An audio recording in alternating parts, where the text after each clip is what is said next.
믿는 자의 자녀의 권세와 지키는 자의 철장 권세.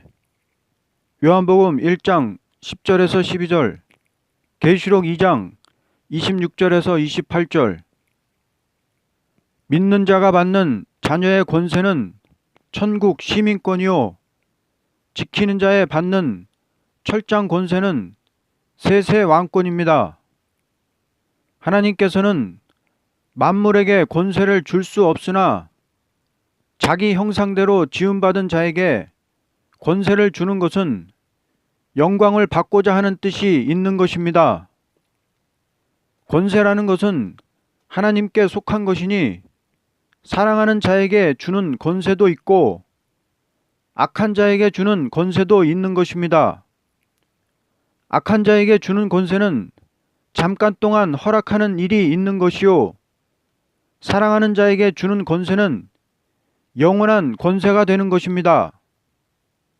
주님께서 자기의 일을 종에게 맡긴 것은 권세를 주기 위한 목적입니다. 그러나 권세라는 것은 반드시 주시되 차별이 있는 것을 본문은 가르치고 있습니다. 첫째, 믿는 자에게 주는 권세. 요한복음 1장 10절에서 12절.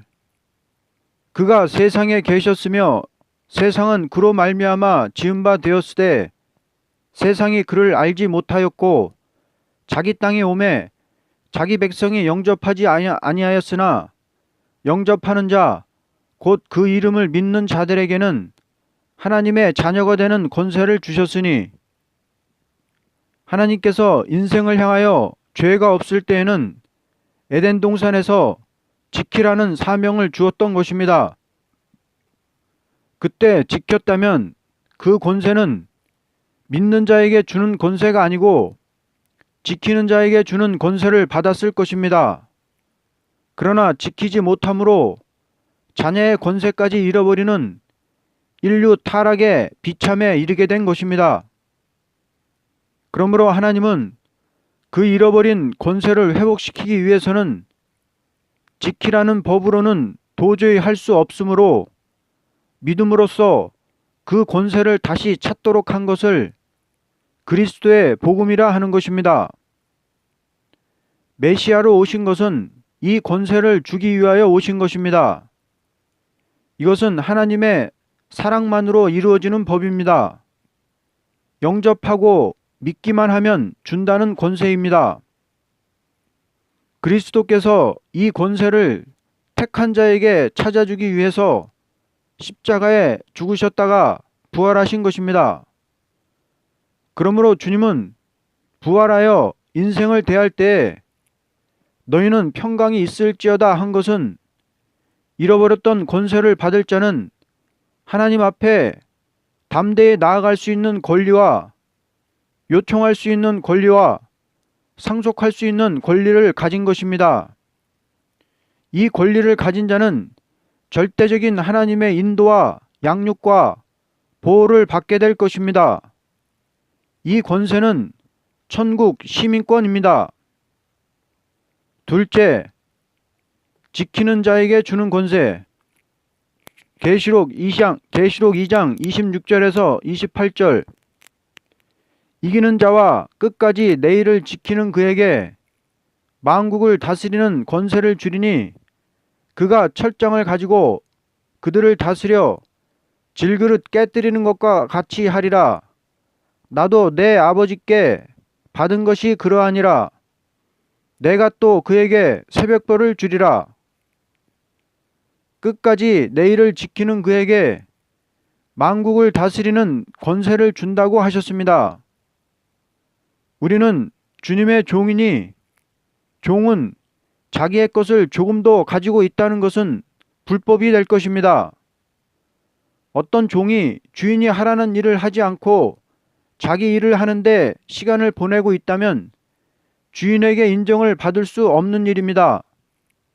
또는 종이 주인의 일을 한다면서 실제는 자기의 어떤 이익을 계획한다면 이것도 도저히 용납할 수 없는 일입니다.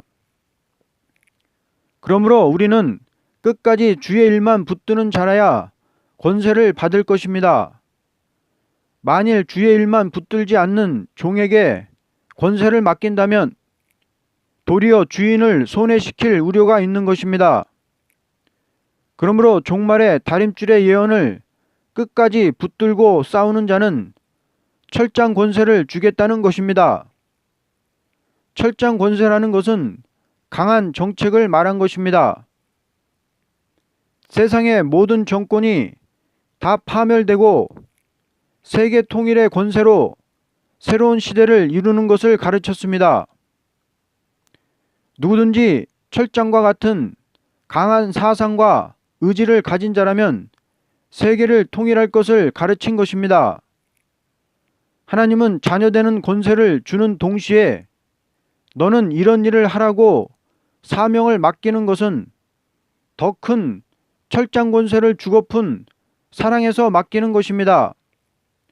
다시 말하면 사랑하는 독생자를 세상에 보내시어 사명을 행하라고 명령하신 것은 만국을 다스릴 권세를 주려는 목적이었습니다. 이와 같이 우리는 맡긴 사명을 끝까지 지키면 동등한 권세를 주겠다는 것이 하나님이 예수님과 같이 사랑하는 한계가 되는 것입니다. 그러므로 주님을 맏아들이라고 로마서 8장 29절에 말하였습니다. 맏아들 되시는 예수님이 끝까지 사명적인 계명을 지킴으로 철장 권세를 받았다면 작은 아들 되는 우리도 맡은 일을 죽기까지 지켜야만 될 것입니다. 이것은 첫째 아담을 떨어뜨리던 마귀를 쳐서 없애기 위해 주는 권세입니다. 다시 말하면 억울한 핏값을 갚기 위한 것입니다. 만일 어떤 종이 자기의 맡은 일을 충성치 않고도 다시 오시는 주님을 고대한다면 이것은 철없는 어린아이와 같은 신앙입니다. 철장 권세라는 것은 어린아이에게는 줄 수가 없습니다. 그리스도의 장성한 분량이 충만한 데까지 이르러야 되는 것입니다. 우리의 최고 축복은 주와 같이 철장 권세를 받고 세세의 왕권을 누리는 일입니다. 다시 말하면 인간의 최고의 행복도 왕권이라면 하늘나라에서 세세의 왕권을 무엇으로 비할 수 있을 것입니까? 누구든지 승리를 이루어 끝까지 주의 일을 지킨 자라면 철장 권세를 받아 세계를 다스릴 것이니 그리스도와 같은 권세입니다. 십자가에서 끝까지 참은 예수님이 지상 강림하셔서 백마를 타고 철장으로 만국을 때릴 때 우리도 백마를 같이 타고 때리는 반열에 들려면 끝까지 괴로워도 지켜나가는 사람이 되어야 합니다. 예수님이 끝까지 참고 나갔기 때문에 받았다면 우리도 끝까지 참고 나가야 받을 것이 아닙니까? 그렇게 끝까지 참고 나가며 주님의 십자가의 길을 따라갈 때 28절에 새벽별을 주리라고 하셨습니다. 계시록 22장 16절에 예수님은 광명한 새벽별이라고 하셨습니다. 새벽별이신 주님이 우리에게 새벽별을 주신다는 것은 왕권을 주신다는 것입니다. 다니엘 12장 3절에 많은 사람을 옳은 대로 돌아오게 한 자는 별과 같이 영원토록 빛나리라는 말씀처럼 별은 왕권을 상징합니다. 예수님이 말씀을 다 이루시고 승천하여 빛나는 새벽별 같은 왕권을 받았듯이 우리도 그와 같게 해 주신다는 것입니다. 계시록 5장 10절에 우리를 왕들과 제사장으로 삼아 땅에서 주님과 더불어 왕노릇한다고 말씀했습니다. 우리가 죽기까지 말씀을 지켜나가면 새벽별 같은 세세 왕권의 영광을 받게 될 것이니 성령님의 하신 말씀을 듣고 순종하는 자가 받을 것입니다. 이것은 종말에 여호와 하나님께서 새로운 시대를 이루는 새 일의 역사를 하심으로 왕권을 받게 된다는 뜻입니다. 그리스도께서 다시 나타나서 통치할 것을 새벽별이라 하였으니 분명한 권리를 가진다는 것입니다. 끝까지 순종하는 자에게 새벽별 왕권을 주십니다. 결론적으로 하나님은 우주 만물을 창조하고 사람을 자기 형상대로 낸 목적은 훌륭한 영광의 나라를 이루어 놓자는 목적이었던 것입니다. 그러나 인생의 타락을 슬퍼하는 하나님은 먼저 자녀의 권세를 주기 위하여 성령을 부어주는 동시에 다시 왕국을 이루기 위하여 오시는 것입니다.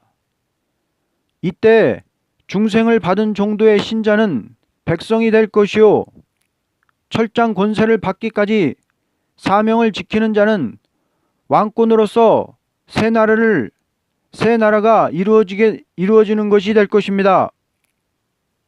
성도의 최고 축복은 중생을 받은 자가 신앙이 장성하여 그리스도의 인격을 닮아 주와 같이 철장 권세를 받고 세세의 왕권을 누리는 일입니다. 아멘.